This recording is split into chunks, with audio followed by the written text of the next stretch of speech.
আমি রং চিনতাম না, সে আমায় রঙের প্রকারভেদ শেখাতো।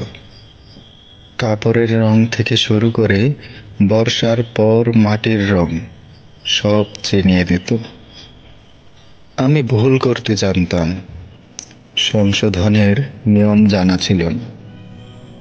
সে আমার সকল ভুলের শেষে শুদ্ধতার কারণ হতো।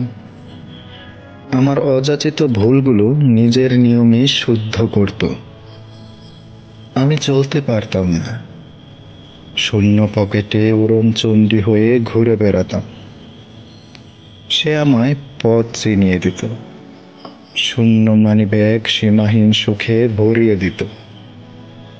বৃষ্টি ভেজা দিন আমার ভালো লাগতো না, বজ্রপাতের শব্দে কেমন একটা বিরক্তি প্রকাশ করতাম। সে আমার মুষ্টিবদ্ধ হাতে আঙুল ছুঁয়ে বৃষ্টির প্রতি প্রেম শিখতে বাধ্য করেছে। আমি গাইতে জানতাম না, বেসুরো গলা আর এলোমেলো লেখা হতো।